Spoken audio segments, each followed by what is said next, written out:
GuitarLessons.com, the #1 name in guitar lessons online. Hey guys, welcome back, and you should be excited if you don't know any chords yet, and if these are the first chords that you're going to know, because these two chords you will be using for the rest of your life on the guitar. So this should be a really exciting time for you. The first thing I'm going to explain to you as far as chords go is how to read a chord diagram. Now, if you don't know what that is, you've probably seen one before in some sheet music or some tab or something like that.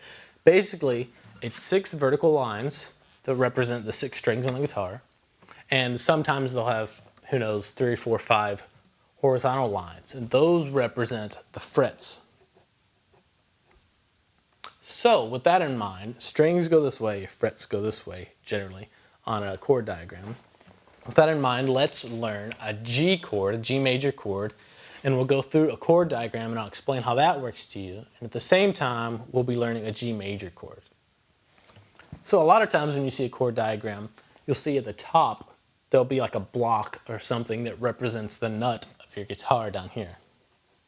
And a lot of times that'll be a reference point for you, and there won't be any numbers on usually the left side of the diagram that indicate what fret you should be on. The nut just represents kind of like a 0. So if you see a chord diagram like this G chord diagram, you see the nut on top of the little block, you count up 3 frets, and you're going to see, I'm going to teach you the G chord that I don't play but that a lot of beginners learn. You're going to see a 2 on the 3rd fret of the 6th string. That is telling you that you need to put your 2nd finger, 2, on the 3rd fret, 1, 2, 3, of the 6th string, the low E string. That's your first note in your G chord.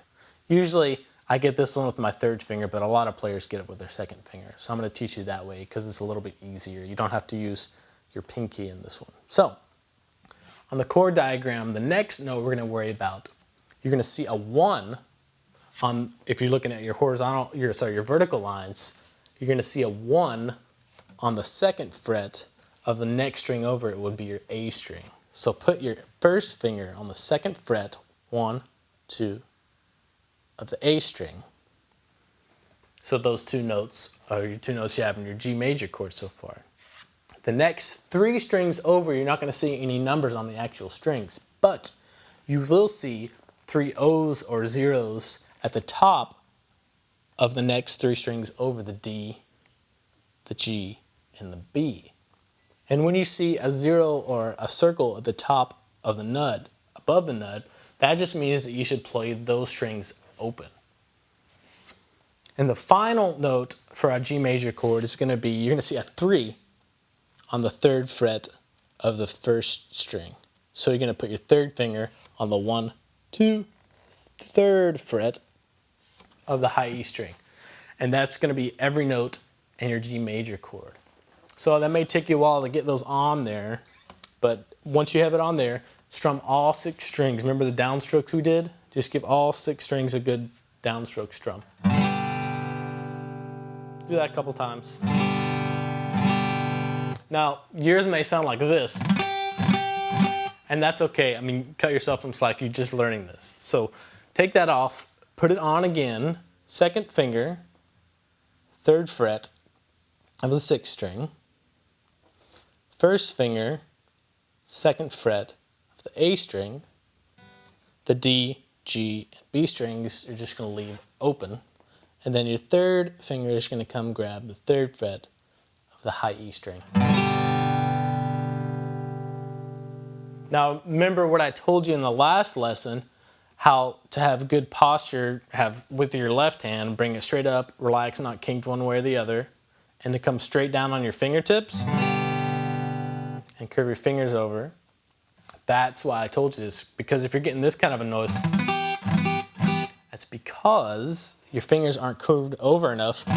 And see how my middle finger right here is kind of laying over those strings?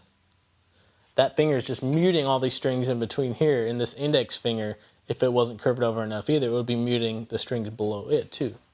So work on curving your fingers around to where they only touch the strings that they're supposed to be,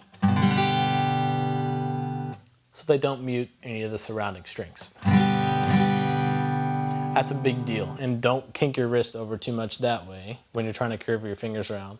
and don't kink it too much this way, or your fingers are just going to automatically just lay down and you won't get any sound out of the strings. So work on this chord every day until you have it memorized. And let's go ahead and jump to a D chord. Now, as far as chord diagrams go, another thing that you're going to need to be aware of is the X's that occur above the note. You know how we had O's or zeros above the note? That meant to play that string open. If you have an X above one of the strings, that just means to not play that string at all. So on the D string, or sorry, on the D chord, you're going to have two X's, one above the E string and one above the A string. So that just means lay out on those, don't play those at all. You're going to see an O above the D string or the fourth string. That, of course, means you need to play it open. You're going to see a 1 on the second fret of the G string or third string.